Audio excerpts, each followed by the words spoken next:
শুধুমাত্র চাকরি করি না বলে বড় হয়েও দেবরের বউয়ের মার খেতে হলো। আর আমার কাপুরুষ স্বামী প্রতিবাদ তো দূরের কথা, উল্টে আরও আমাকে দোষারোপ করলো। নাম সুমি, মধ্যবিত্ত পরিবারের সন্তান আমি। 2020 সালে করোনার সময় আমার বাবার চাকরিটা চলে যায় আর আমরা গ্রামের বাড়িতে চলে যাই। ঠিক সেই সময় আমার বিয়েটাও হয়ে যায়। অ্যাকাউন্টিং ডিপার্টমেন্টের অনার্স সেকেন্ড ইয়ারের স্টুডেন্ট ছিলাম আমি। পড়ালেখায় মোটামুটি ভালোই ছিলাম। অনার্স ফার্স্ট ইয়ারেও আমি ফার্স্ট ক্লাস পেয়েছি।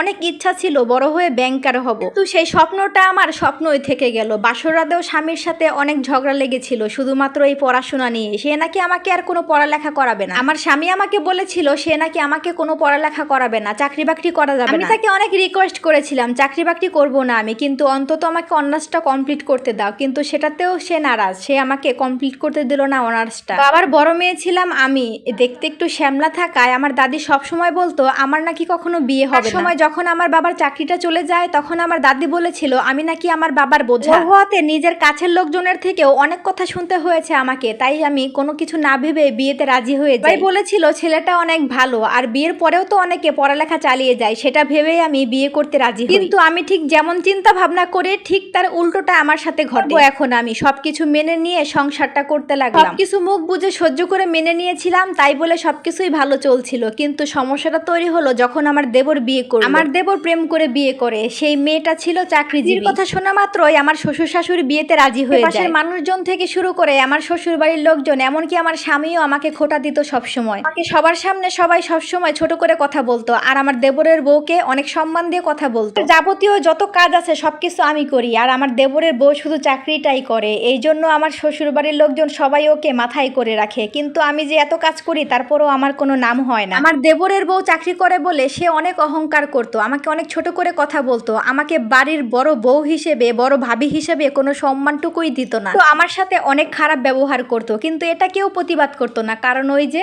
সে চাকরি করে। আমার স্বামীও এর ব্যতিক্রম না, সে সবসময় আমার বিপরীত পক্ষে কথা বলে। শরীর অসুস্থ থাকার কারণে একদিন আমার কাজে অনেক লেট হয়ে যায়, আমি রান্নাটা শেষ করতে পারি না। মানে আমার দেবরের বউ প্রতিদিন অফিসে চলে যায় খাবার নিয়ে। সেই মুহূর্তে আমার দেবরের বউ চিল্লিয়ে সারা বাড়ি মাথায় করে। শুধুমাত্র লাঞ্চ বক্সটা রেডি না করতে পারার জন্য আমাকে আমার দেবরের বউ এসে একটা চর মারে। আর আমার শাশুড়ি এসে বলতে লাগলো তুই কি চাকরির মর্ম বুঝিস, তোর কি যোগ্যতা আছে চাকরি করা? এইসব সহ্য করতে না পেরে আমি আমার শাশুড়িকে বললাম মা, যদি আজকে আপনার ছেলে আমাকে পড়ালেখাটা কমপ্লিট করতে দিত তাহলে এর থেকেও বড় পদে আমি চাকরি করতাম। এই কথা বলে অনেক কান্না করতে লাগলাম। আর আমার স্বামী এসে আমাকে অনেক মারধর করলো আর বললো তুই 2 টাকার মেয়ে, তোর কি যোগ্যতা আছে পড়ালেখা করার? তোর দ্বারা কোনো কিছুই সম্ভব না। নিজেকে কখনো আয়নায় দেখেছিস তুই আমার ভাইয়ের বউয়ের সাথে নিজেকে তুলনা করিস? ডিসিশন নিয়েছি আমি আর এই বাড়িতে থাকবো না, কারণ যেখানে আমার কোনো সম্মান নেই সেখানে আমি এক মুহূর্তও থাকবো না। এতদিন আমি অনেক সহ্য করেছি। 3 মাস হলো আমি আমার বাবার বাড়িতে চলে এসেছি এবং পড়ালেখার জন্য আবার চেষ্টা করতেছি একটা সরকারি চাকরির জন্য। পাশের মানুষের কাছ থেকে শুনেছি